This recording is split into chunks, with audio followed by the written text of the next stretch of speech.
Hello guys, back to my channel. আজকে আমি রান্না করব কমলি শাক। তো আজকে আমাদের ঘরে নিরামিষ, তার জন্য আমি নিয়ে নিয়েছি কমলি শাক। তো এটা আমি শুকনো শুকনো করে শাক রান্না করব। তো এটা আমি অল্প বয়েল করে নেব। তো চলুন স্টার্ট করে নিলাম। তো বয়েল করার জন্য কড়াই বসে আমি দিয়ে দিলাম শাক। তো পুরো ভিডিওটা আপনারা দেখবেন, আপনার কাছে অনুরোধ রইল আমার। তো দিয়ে দিব এখন লবণটা দিলে তাড়াতাড়ি সিদ্ধ হয়, তার জন্য এই লবণটা আমি দিয়েছি। এই শাকটা খুব অসাধারণ লাগে খেতে, খুব ভালো লাগে। মাছ দিয়ে ঝোল করলে আরও বেশি ভালো লাগে। তো আমি শুকনো শাক রান্না করছি, আজকে আমাদের ঘরে নিরামিষ। তো আমার শাক অলরেডি পুরো হয়ে গেল। এখন আমি শাকটা ঝরঝরা করে নামিয়ে নিব।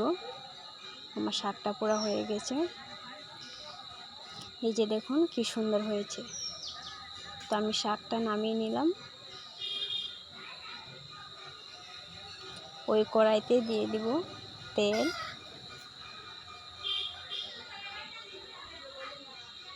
তো এখন আমি দিয়ে দিব দুটো শুকনো লঙ্কা চিড়ে দিয়েছি, দিয়ে দিব। এখন আমি দিয়ে দেব আদা বাটা নিরামিষ তরকারি যে কোনোতে দিলে বা খুব স্বাদ হয়, খুব ভালো লাগে খেতে।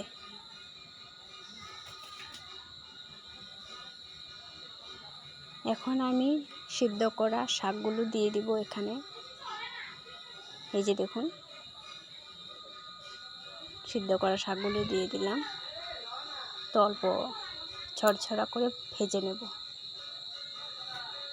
তো আমার শাক রেডি পুরা।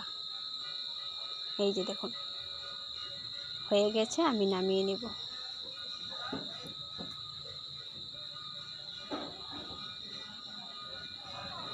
ওই কড়াইতে আমি দিয়ে দিব পেঁপে মটর, সিদ্ধ করে নেব। জল দিলাম।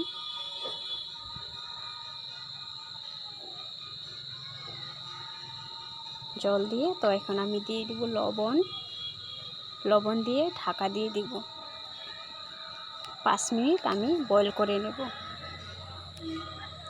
5 মিনিট বয়েল করলে তো সুন্দর করে সিদ্ধ হয়, তার জন্য আমি 5 মিনিট বয়েল করে নেব। এই যে দেখুন হয়ে গেল আমার বয়েল, কি সুন্দর হয়েছে।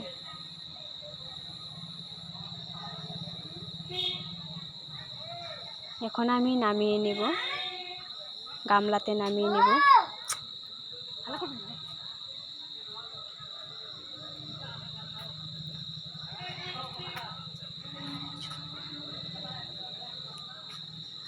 কড়াইতে দিয়ে দিব এখন আমি সরষের তেল।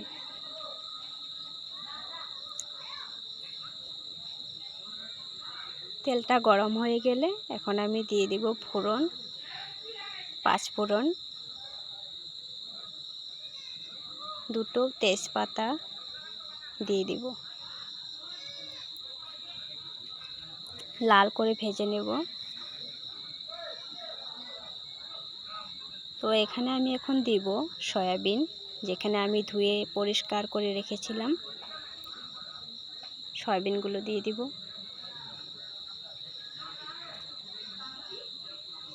এখন আমি লাল করে ভেজে নেব সয়াবিনগুলো।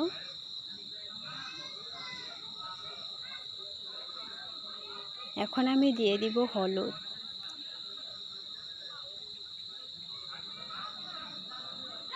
বয়েল করা পেঁপে আর মটরগুলি দিয়ে দিব এখানে।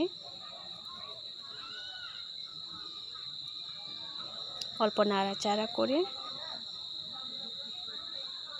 সুন্দর করে নাড়াচাড়া করে, তো এখানে আমি দিয়ে দিব 1 চামচ লবণ।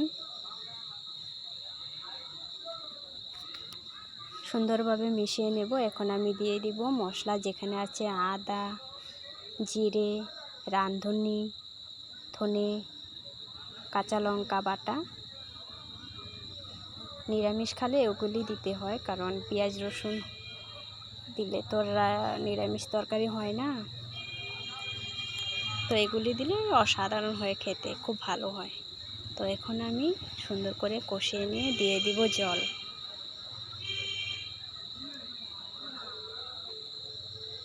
আমার কতটুকু পরিমাণে জলের দরকার তাই আমি অতটুকুই দিয়েছি।